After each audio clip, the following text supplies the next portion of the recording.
We kick our first season officially tomorrow night against New Mexico State right here. So we're excited to get going. It's been a long couple weeks of a lot of practice and just preparation to get to this point. So excited to see where we're at, and excited for a great season. I think we have some really talented players that are returning, some young players, and then we have some new players that are coming in. We expect to add to our team right away. But excited overall, and also, as a coach, is always a little anxious to see where we're actually at in the beginning of the season.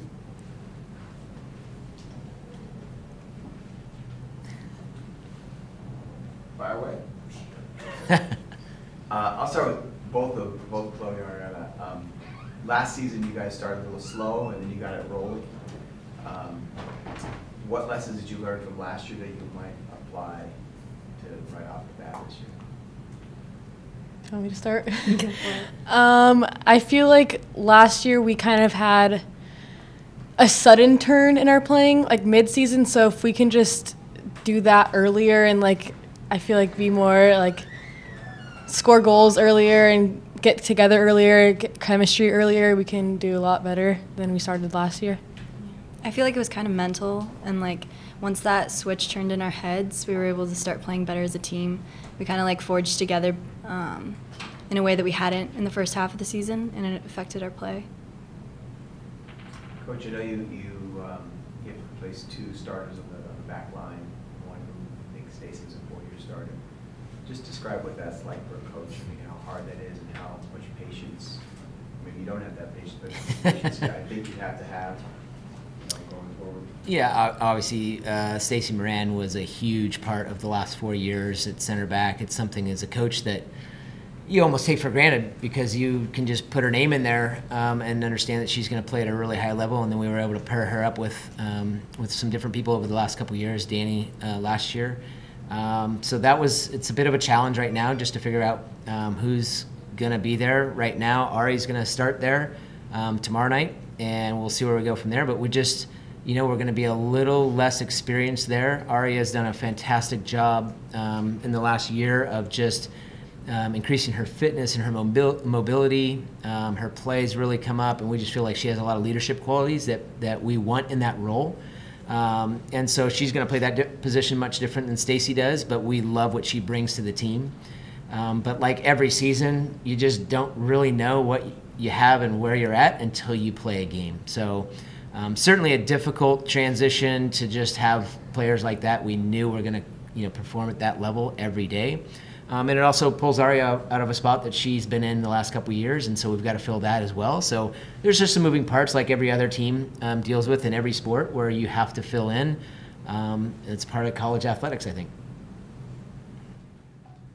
Coach, a week ago you were saying that you wanted to mix up formations and try different lineups. So how closer are you about a week later into kind of being more settled in what you want to put out there on the field? Yeah, well, I think the focus is obviously going to be very different for tomorrow night than it was last week in an exhibition match where we're trying different things and different people and a few different formations, even how we're going to defend and not really worried about the score. Tomorrow we're worried about the score.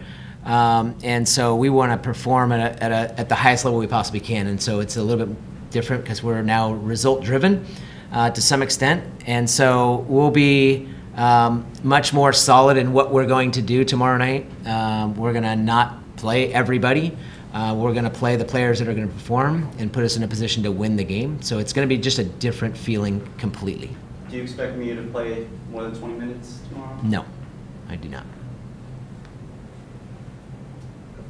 For both of you, again, and also for you, Coach, both, college soccer in the last few years has become a very, very tall sport, partly because of the sub rules. You just roll 5'10" player in for 20 minutes, and she gets tired, just roll another one in. You see that across the board. Neither of you kind of fit that mold.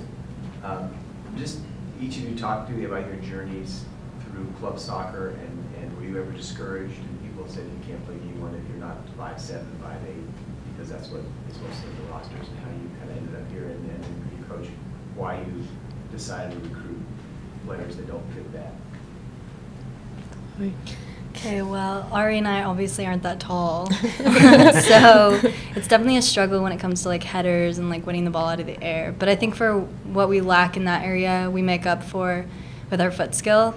So I'd say like, yeah, it's been a struggle through club soccer too. And like getting recruited, I didn't think that affected very much. But I don't know, you just learn how to play through your strengths and then not through your weaknesses.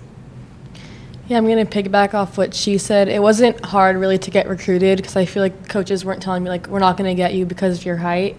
So it was more of just using my height like to my advantage sometimes, where like sometimes people didn't know I was running behind them because I was smaller than them, or like just knowing like sometimes if I can't head a ball, like calling another player back on a corner kick to get my player. So it was just like knowing when and where kind of you are in the field, and then using your own strengths to get out of situations that you can't avoid.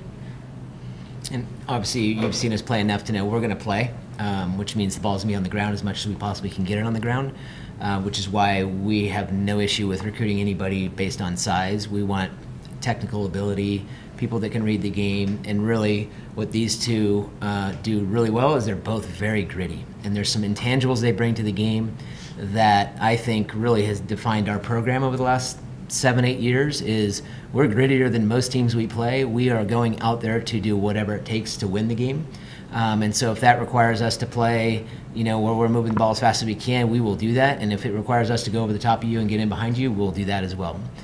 But I think these guys, both in their recruiting process, have had some bumps in the road to get here, but we're obviously thrilled to have both of them here. Chloe's going to probably play it in a bit different of a spot than she has in the past, where she's going to play all the way up front.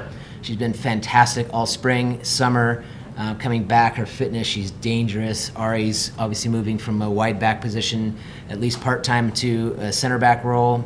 Both have taken on more leadership. But there's so many things to the game that are not that just hammer the ball forward and just try and win a header, that these guys bring. And there's a lot of mental toughness and ability to read the game and read different situations, like they're talking about, of like, oh, we know how to play around you because we're going to be faster and quicker in tight spaces. So both have done a great job in that, and we're excited to have a team that is a little bit all over the place. We have some tall players. We have some smaller ones. We have players that I'm excited about that just bring different things to the table, so we can play in some different ways throughout the year. Talk about your schedule real quickly. Pretty hard schedule, and some good teams coming here particularly. We have had just the mentality from day one when I took over the program that we're going to play the best possible schedule we can get our hands on. We want to test ourselves. We are not concerned about our win-loss record. Obviously, we want to win games, but I'm not going to schedule games to make us feel good when we maybe shouldn't. And so what we're trying to do is prepare ourselves to compete at the highest level in the conference tournament and in the Sdsu tournament, which means we have to prepare ourselves. I saw an interesting stat this week as they looked at the Pac-12, and there's always that recruiting war of like, oh, come to Pac-12, play the best. They have 6 teams that have some of the worst schedules in the country. And so that's not us. We choose to go play the best. Some we don't have control over. We play our conference schedule. It is what it is. Our conference has gotten better, and we have some very challenging opponents in there. But we also go out and play the best, wherever that means. This year, we're lucky enough to have UCLA here, and Pepperdine here, and Texas Tech here. And we're heading up to Cal and going across the road here to USD. So we feel like we're putting ourselves in a position to figure out where we're good, where we need to get better, and how to fix those things. And so at the end of the year, as we've seen over the last several years, is we're putting ourselves in a position to win when it matters.